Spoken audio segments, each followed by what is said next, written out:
नमस्कार, मैं स्वामी ओम प्रकाश और आज बात परम गुरु ओशो की। जी हाँ, परम गुरु ओशो एक ऐसे महान संत जिन्होंने भारत में आकर भारत को और गौरवान्वित कर दिया, जिन्होंने इस भूमि पर आकर इस भूमि के लोगों को और सहजता से ध्यान में डूबने के लिए प्रेरित किया और सहजता से स्वयं को जानने का मार्ग बतलाया। वैसे संबुद्ध, वैसे परम गुरु ओशो की आज बात करेंगे और उसी कड़ी में यह भी जानेंगे कि ओशो के जितने भी सन्यासी हैं या जितने भी सन्यासी हुए वह उस कड़ी से भटक गए क्या ऐसा नहीं लगता कि ओशो के जो सैनिक थे, ओशो के जो फॉलोअर्स थे, ओशो के जो अनुयायी थे, ओशो के जो इर्द गिर्द रहने वाले लोग थे, जो अपने आप को ओशो के सन्यासी कहते थे, उनमें अधिकतर लोग क्या भटक गए? मुझे लगता है कि जी हाँ, अधिकतर लोग भटक गए। लेकिन मैंने कहा पहले ओशो की बात करते हैं। पहले ओशो को समझिए। ओशो कौन है? ओशो के बारे में आपको इतिहास बताऊं, नाम पता बताऊं, वह तो आपको पता ही है। वह तो आपको कहीं से भी मिल जाएगा, इंटरनेट के माध्यम से, पुस्तकों के माध्यम से, पत्रिका के माध्यम से कहीं से भी मिल जाएगा। लेकिन मैं उसकी ओर आपका ध्यान नहीं आकर्षित करना चाहता हूँ। मैं इसकी ओर आपका ध्यान आकर्षित करना चाहता हूँ कि ओशो ने पूरी तरह से जीवन को रूपांतरित करने के लिए एक उच्च कोटि की साधना पद्धति दी। ओशो का व्यक्तिगत जीवन आप जरा देखिए। ओशो ने कहते हैं कि लाखों किताबें ओशो ने पढ़ डाली। अपने कम उम्र में ही ओशो ने लगभग 1,00,000-1,50,000 किताबें पढ़ डाली। इससे क्या पता चलता है? इससे एक बात पता चलता है कि 1 या 1,50,000 पुस्तकों को पढ़ने वाले व्यक्ति की क्षमता, भीतरी क्षमता कितनी ज़्यादा होगी। समझते चलिए बातों को। जिनकी भीतरी क्षमता इतनी ज़्यादा होगी, उस व्यक्ति की बाहरी क्षमता भी कहीं ना कहीं बहुत ज़्यादा होगी। बाहरी क्षमता से क्या मतलब है? पहले भीतरी क्षमता को समझिए। भीतरी क्षमता यानी दिमाग की क्षमता, मस्तिष्क की समझने की क्षमता, उसको ऑब्जर्व करने की क्षमता, उसको पचाने की क्षमता। ओशो ने इतने किताबों का अध्ययन किया, जितना सामान्य व्यक्ति के लिए क्या, एक विशेष व्यक्ति के लिए भी पूरे जीवन में अच्छे से उसको देख पाना भी, एक-एक पन्ने को देख पाना भी संभव नहीं हो पाया होगा, नहीं हो सकता है। ओशो ने उतने किताबों का अध्ययन कर डाला, एक-एक शब्दों का अध्ययन किया, उससे अपनी बात को, उस बात को, किताब की बात को अपने मस्तिष्क में उतार लिया, अपने जीवन में उतारा। अध्यात्म की एक नई कड़ी को जो जन्म दिया ओशो ने, वो इस प्रकार से जन्म दिया। ओशो ने जो पढ़ा, उस पढ़ने से वो संतुष्ट नहीं हुए। उस पढ़ने के बाद उन्होंने प्रयोग किया। भारत का कोई ऐसा हिमालय या कोई ऐसा पहाड़ नहीं, कोई ऐसी नदियाँ नहीं, कोई ऐसे स्थान नहीं जहाँ पर वो जा कर के उन्होंने प्रयोग ना किया हो। ध्यान के ऐसे अद्भुत अद्भुत प्रयोग ओशो ने किए हैं जिसके बारे में कल्पना नहीं किया जा सकता है। हिमालय में से लेकर, चाहे वो जबलपुर का वो नर्मदा का किनारा हो, चाहे वो रेगिस्तान हो, चाहे वो पहाड़ हो, चाहे वो पठार हो, ओशो ने इतने ध्यान के प्रयोग किए हैं। स्वयं के दिमाग के भीतर जो बातें थी, जो किताबों से जाना, जो शिक्षा ली, जो ज्ञान किताबों से मिला, उस ज्ञान को हकीकत में रूपांतरित करने के लिए, वास्तविकता के धरातल पर लाने के लिए ओशो ने पूरा जीवन लगा दिया। उसके बाद ओशो ने एक पद्धति विकसित की।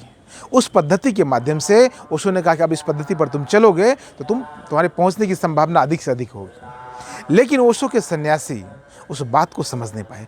अधिकतर ओशो के सन्यासी इस बात को समझ ना पाए कि ओशो ने सिर्फ ज्ञान कांड की बात नहीं कही है। अधिकतर ओशो के सन्यासी ज्ञान कांड में ही अटक के रह गए हैं। ओशो ने सिर्फ तर्क की बात नहीं की है। ओशो ने जो तर्क दिया है, वह तर्क वैसे यूं ही नहीं है। वह आपको प्रभावित करने के लिए नहीं है, आपके ऊपर इम्पैक्ट डालने के लिए ओशो ने तर्क का सहारा नहीं लिया है। ओशो ने तर्क का सहारा इसलिए लिया है क्योंकि आज के व्यक्ति को तर्क के माध्यम से समझाना एक हद तक आसान हो गया है। एक आयाम है समझने का, एक मानक है, एक पैमाना है, एक जगह है, एक सीढ़ी है जहाँ तक आप व्यक्ति को तर्क से समझा सकते हैं। लेकिन अधिकतर ओशो के सन्यासी तर्क तक ही ठहर चुके। तर्क तक जो ठहर गए वो तर्क के भी होकर न रह सके। तर्क भी कब तक तुम तर्क का साथ दे पाओगे, और तर्क भी तुम्हारा कब तक साथ दे पाएगा? क्योंकि जीवन तो तर्क से चलता नहीं है, जीवन तो स्वयं में ही सब कुछ है। नोट करना, जीवन अपने में ही सब कुछ है।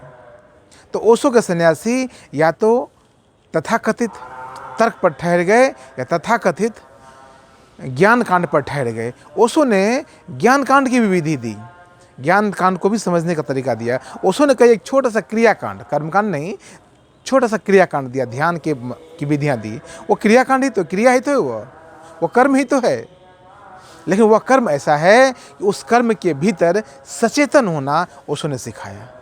ओशो ने सचेतन होना भी सिखाया और शरीर पर कार्य करना भी सिखाया। अधिकतर ओशो के सन्यासी दोनों बात को समग्रता से समझ ना पाए, अल्प मात्रा में, कुछ मात्रा में ज्ञानकांड को समझ पाए, या कुछ लोग कुछ मात्रा में क्रियाकांड को समझ पाए। पूर्णता से दोनों को समझना चाहिए था। ओशो तो पूर्णता से समझकर पूर्ण व्यक्तित्व को प्राप्त कर यह कह रहे थे, लेकिन ओशो के सन्यासी उस पूर्णता को तो समझे नहीं, बस ओशो की बातों पर चल दिए। गुरु कहे सो कीजिए, जो गुरु ने कहा है वह कीजिए, गुरु कहता है वो कीजिए, गुरु करे सो नहीं, जो गुरु करता उसकी बात मत करिए। ओशो की तरह लोगों ने जीवन शैली अपना लिया। ओशो ने जीवन को जानकर जीवन शैली अपनाई थी। समझिएगा इस बात को। बहुत बहुत महीन बात आपको बताना चाहता हूँ, बहुत गहरी बात आपको बताना चाहता हूँ। ओशो ने पहले जीवन को जाना। ओशो ने सबसे पहले इस शरीर को, इस मन को, इस चेतना को, इस बुद्धि को, इस आत्मा को जाना। उसके बाद ओशो का बोलने का प्रकटन है, उसके बाद ओशो की अभिव्यक्ति के अलग अलग तरीके हैं। लेकिन ओशो की अभिव्यक्ति में ही अधिकतर लोग फंसे रह गए। ओशो ने ओमकार का जिक्र किया, ओमकार की कोई बात ही नहीं करता है। ओशो ने ओमकार का जिक्र किया और अधिकतर ओशो के सन्यासी ओमकार से चूक गए। ओशो ने जोरवाद्य बुद्धा की बात कही कि बाहर से भी संपन्न और भीतर से भी संपन्न। ओशो के अधिकतर सन्यासी या तो बाहर से संपन्न या फिर भीतर से संपन्न, दोनों में संपन्नता कोई खोज ही नहीं पाया। दोनों में जो पूर्णता थी, वो पूर्णता को खोजना था, वह तो कोई खोज ही नहीं पाया। ओशो ने जोरवाद्य बुद्धा की इतनी सुंदर व्यवस्था दी, लेकिन उसको कोई समझ ही नहीं पाया। ओशो ने ओमकार की इतनी सुंदर व्यवस्था दी, उसे कोई समझ ही नहीं पाया। फिर समझे किसको? ओशो ने कुंडलिनी का इतना बढ़िया विज्ञान दिया, बहुत कम लोग कुंडलिनी के सभी विज्ञानों को समझ पाए। ओशो ने स्वार्थ की बात कही, लेकिन कुछ लोग उस स्वार्थ में भी एक अलग प्रकार का स्वार्थ खोज लिया। उन्होंने शारीरिक स्वार्थ खोज लिया। ओशो की देशना पर कुछ लोग चल तो पाए, लेकिन एक ही कदम, ओशो ने 7 कदम दिए। सपोज करिए 7 कदम, तो 7 कदम में कोई समग्रता से चल ना पाया। 1-2 कदम पे जाके लड़खड़ा गए और वहीं जाके रुक गए। ओशो ने भोग की बात कही, उसके बाद ओशो ने त्याग की बात कही। ओशो के अधिकतर सन्यासी या तो भोग में फंसे रह गए या त्याग में ही चले गए। वो भोग और त्याग दोनों को समझ न सके। ओशो ने द्वंद्व की बात कही है। ओशो ने द्वंद्व इसलिए कहा है ताकि आपको समझाने के लिए कि यह भी एक तरीका है, यह भी एक छोड़ है और वह भी एक छोड़ है। यह भी एक तरीका है और वह भी एक तरीका है। लेकिन अधिकतर लोग एक ही तरीका को पकड़ कर रह गए। इसलिए मैं कहता हूँ ओशो के अधिकतर सन्यासी बौड़ा गए। अब इसका क्या मतलब होता है? ओशो के अधिकतर सन्यासी बौड़ा गए, इसका क्या मतलब होता है? इसका यह मतलब होता है कि मैं ओशो की बुराई कर रहा हूँ? जी नहीं, ओशो हमारे लिए परम पूजनीय है। ओशो हमारे लिए परम आदरणीय है। ओशो तो हमारे लिए परम गुरु हैं। हमारे पिता से भी बढ़कर उनका स्थान हमारे हृदय में है। ओशो ऐसे महापुरुष हैं जिनकी तुलना बुद्ध पुरुषों से ही की जा सकती है। मैं जो कह रहा हूँ ओशो के अधिकतर सन्यासी बौड़ा गए, इसका यह मतलब नहीं निकलना चाहिए कि ओशो के सन्यासी तो बौड़ा गए और बाकी सभी जो समकालीन संत हुए या आज तक जो संत हुए उनके सभी शिष्य पहुँच गए। इसका यह मतलब बिल्कुल भी नहीं है। मैं ओशो के सन्यासियों की तुलना बाकी लोगों के सन्यासियों से नहीं कर रहा हूँ, समझिए इस बात को। मैं ओशो के सन्यासियों की तुलना ओशो के सन्यासियों से ही कर रहा हूँ, क्योंकि ओशो के बहुत सारे सन्यासी ऐसे भी हैं जो परम बुद्धत्व को प्राप्त हुए। नाम लेने की आवश्यकता नहीं है, आप सब जानते हैं।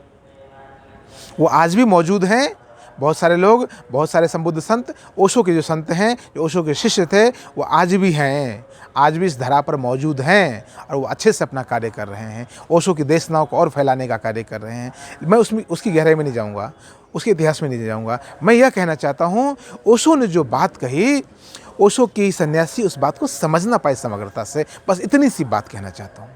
ओशो ने भोग और त्याग की बात कही, दोनों को समझ ना पाए ओशो के सन्यासी।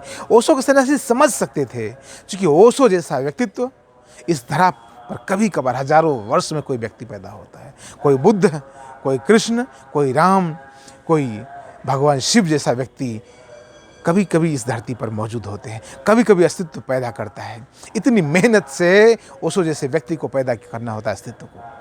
अस्तित्व को ओशो जैसे व्यक्ति को लाने के लिए पता नहीं कितना शिद्दत से इंतज़ार करना पड़ता है, कितनी परेशानी और कितना ज़्यादा समर्पण करना होता होगा, कितना प्रयास करना होता होगा, तब ओशो जैसे संबुद्ध व्यक्ति को धरा पर आने का मौका मिलता होगा।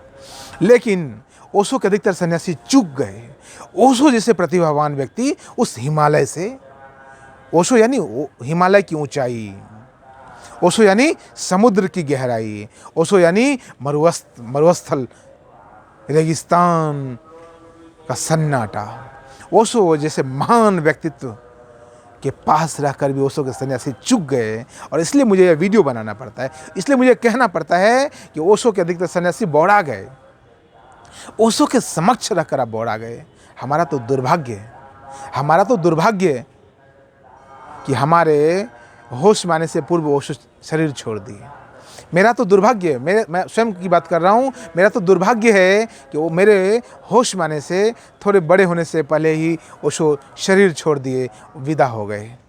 ये तो हमारे लिए दुर्भाग्य। लेकिन उनके लिए और ज़्यादा दुर्भाग्य का क्षण है, उनके लिए और ज़्यादा दुर्भाग्य की बात है जो लोग ओशो के समक्ष रहकर चूक गए, जिन्होंने ओशो को इन आँखों से देखा, जिन्होंने ओशो के चरणों का दीदार किया, जिन्होंने ओशो को सुना है, जिन्होंने ओशो की अमृत वाणी को इन कानों से सुना है, जिन्होंने ओशो के पावन चरणों को इन हाथों से स्पर्श किया होगा, इस अपने माथे से स्पर्श किया होगा, जिसको ओशो ने अपने अंगूठे से छुआ होगा, वैसे पवित्र आत्माओं के मिलन के बाद भी जब चूक जाते हैं तो उनके लिए यह कहना नितांत आवश्यक हो जाता है। उनके लिए ऐसे वीडियो बहुत कामगार हो जाते हैं। उनके लिए यह कहना मेरे लिए बिल्कुल अनिवार्य हो जाता है कि वैसे लोग चूक गए, अधिकतर लोग बौड़ा गए। वो ओशो जैसे प्रतिभावान व्यक्ति को पाकर भी लोग बौड़ा जाते हैं। निश्चित तौर पर एक सामान्य आदमी को, यदि एक रिक्शा चालक को, एक सामान्य कम पैसे वाले को यदि 100 करोड़ रुपया एक साथ मिल जाए तो बौड़ा सकता है। कनक कनकते 100 गुनी मादकता अधिकाय, या खाए बौड़ात है व पाए बौड़ाए। कनक यानी सोना, कनक यानी धतूरा। कनक कितने 100 गुनी, धतूरे से ज़्यादा नशा सोना में होता है।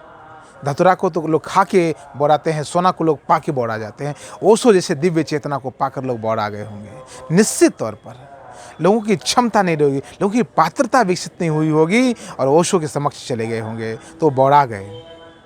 लेकिन आज रास्ता क्या बचा है, मार्ग क्या बचा है? मार्ग यह है, ओशो के जो सन्यासी हैं उनमें एक का नाम मैं लेना जरूर चाहता हूँ, वो है सद्गुरु ओशो सिद्धार्थ औलिया जी। सद्गुरु हैं और परम गुरु ओशो के शिष्य हैं। आज जो वो कार्य कर रहे हैं, ओशो धारा बनाकर जो वो कार्य कर रहे हैं, वो अप्रतिम है, वो अद्वितीय है। उनके कार्य की कोई समीक्षा नहीं हो सकती। उनके कार्य की समीक्षा करने के लिए तो आपको तर्क का नहीं बल्कि हृदय का सहारा लेना होगा।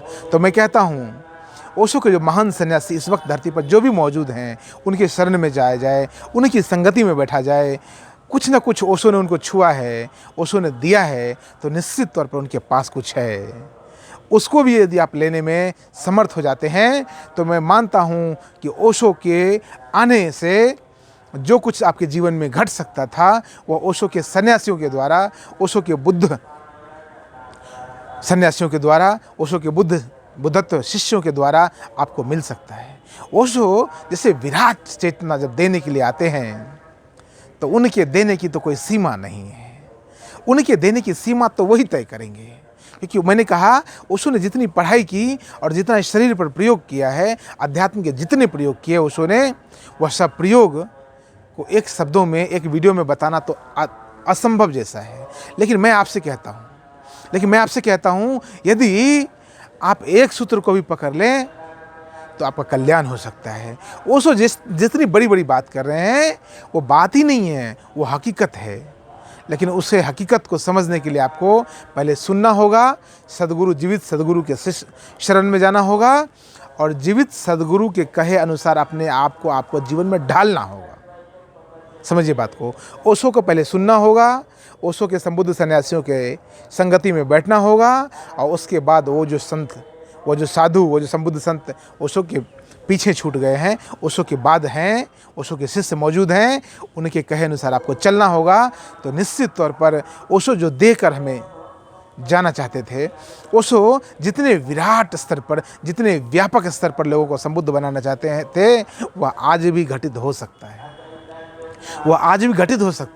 यह मेरा स्वयं के जीवन का अनुभव है। ओशो को पढ़ा, ओशो के संबुद्ध संत के चरणों में बैठा और उसके बाद प्रयोग किया और तीनों विधियों से गुजरा, तीनों आयाम से गुजरा, तीनों सीढ़ियों से गुजरा, तो लगा कि वास्तव में ओशो को महसूस कर पा रहा हूँ, ओशो को जी पा रहा हूँ। जबकि मैंने कहा 1990 में ओशो शरीर छोड़ दिए और मैं 1990 में लगभग 7-8 साल का बालक था, तो मुझे पता भी नहीं था ओशो कौन है। ओशो को देखने की भी कोई लालसा नहीं, कुछ पता ही नहीं चला ओशो कब आए और कब चले गए। लेकिन आज जो लोग हैं, आज दुनिया में फिर से बुद्धत्व का बाग खिल सकता है, बुद्धत्व की गंगा बह सकती है, बुद्धत्व की आंधी आ सकती है।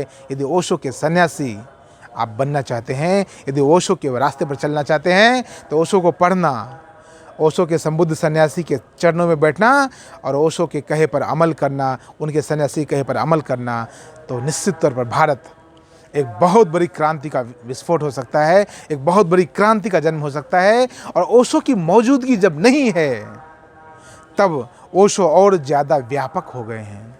ओशो की जब शारीरिक मौजूदगी नहीं है तो ओशो की मानसिक मौजूदगी, ओशो की कहिए कि दिव्य अनुभूति, दिव्य मौजूदगी ओशो कण कण में व्याप्त होगा। ओशो ने कहा था, जब मैं शरीर में नहीं रहूँगा तब मैं तुम सब के लिए फैल जाऊँगा, तब मैं दिव्य तौर पर, तब मैं सूक्ष्म तरंगों के माध्यम से तुम सबों के पास पहुँच जाऊँगा आसानी से। आज अभी वर्तमान में ओशो के साथ चलने के लिए, वर्तमान में ओशो को महसूस करने के लिए जो मैंने 3 बातें आपको कही, उन 3 बातों पर विचार करना और 3 बातों पर विचार करके ओशो जिस वजह से धरती पर आए उसे पूरा करना, यह हम सभी का दायित्व है, हम सभी ओशो सन्यासियों का दायित्व है। और इसी दायित्व को लेकर यह वीडियो बना रहा हूँ। इस वीडियो में इतना ही, लेकिन मैं आपसे कहता हूँ यदि आपको मेरी बात अच्छी लगती है तो इस वीडियो को लाइक करें, कमेंट करके बताएं आपको वीडियो कैसा लगा, और इस YouTube चैनल को सब्सक्राइब करना तो बिल्कुल ना भूलें। इस वीडियो को अधिक से अधिक शेयर करें। यह वीडियो एक आध्यात्मिक आंदोलन है, यह वीडियो एक वीडियो नहीं है, यह वीडियो एक कटाक्ष नहीं है, यह वीडियो एक व्यंग नहीं है, यह वीडियो सिर्फ प्रेम समर्पण नहीं है, यह वीडियो सिर्फ और सिर्फ ज्ञान दर्शन नहीं है, यह एक आध्यात्मिक आंदोलन भी है। इस वीडियो में इतना ही। बहुत बहुत धन्यवाद, बहुत बहुत धन्यवाद। नमस्कार।